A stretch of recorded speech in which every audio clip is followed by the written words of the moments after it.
guys, dito na naman tayo, may bago tayong episode, ang aking cooking show na naman. Magluluto ako ng adobo at ito ay isang authentic na adobo na favorito ng lahat. Pero ang aking mga ingredients, ipapakita ko muna sa inyo. Meron ako ditong bawang at saka sibuyas. May laurel tayo. Meron tayong chili, mahilig ako sa maanghang na adobo. Of course, meron tayong chicken. 1 kilong chicken, drumstick ay yung binili namin sa market nung isang araw. Pero ang chicken ko, kailangan mayroon siyang mga hiwa-hiwa para pag minarinate natin, mag-absorb yung lasa doon ng marinade. Tapos meron din akong, of course, hindi mawala yung toyo. Light sauce ang ginagamit ko, hindi ako gumagamit ng dark sauce. Tsaka vinegar.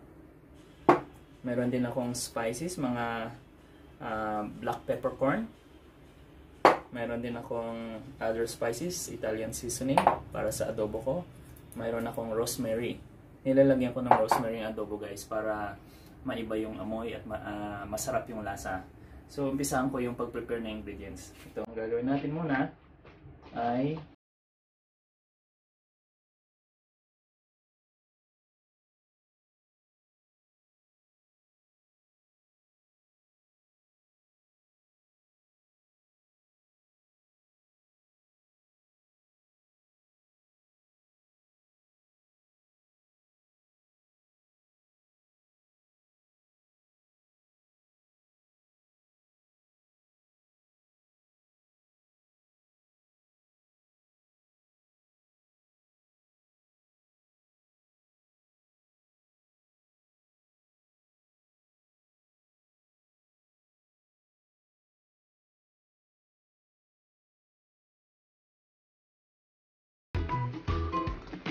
sama sa marinade. Lalagyan natin ng toyo. Kailangan sukatin guys ang toyo. Nasa kalahati ng baso. Pantay lang din sa suka. Hindi na ako naglalagay ng water dahil tatabang yung lasa ng adobo. Ubusin ko na to ang toyo. Ito po yung toyo, kalahati ng baso. Buhos ko na. Ganun din sa suka.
Babad konti ng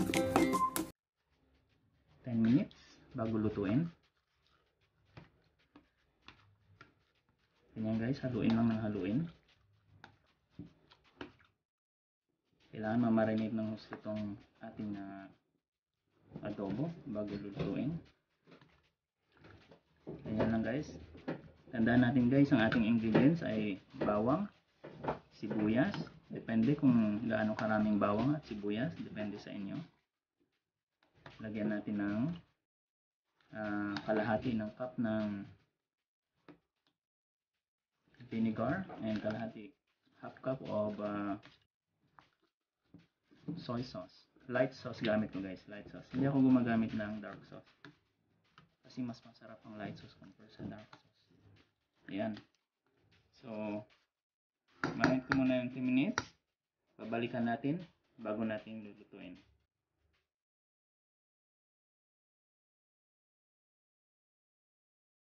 Ating marinate.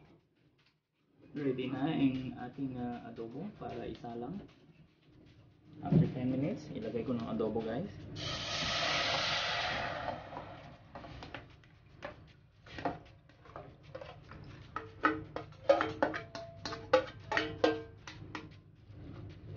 Lutuin natin ng less than 1 hour hanggang sa bumaba yung kanyang sauce. Takpan lang, medyo mahina ang apoy, at balikan natin after na 45 minutes. After 40 to 45 minutes, ito na ang ating adobo. Open ko. Yan na siya, haluin ko. Yung sauce niya bumaba na. Mayroon pa tayong gagawin na kakaiba. Hindi pa to tapos. So guys, ang gagawin ko ay ilalagay ko yung chicken adobo sa frying pan na may hot oil. Ganito po ako mag-adobo guys. Masarap po ito. Subukan nyo.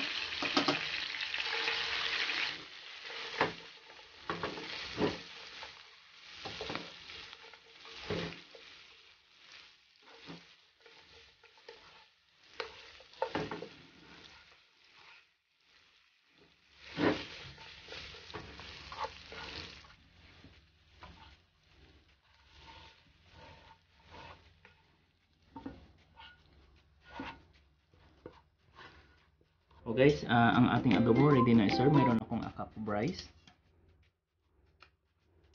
Ilalagay na natin at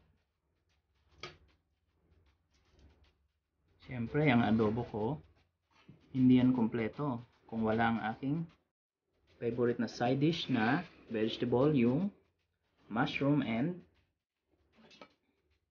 broccoli.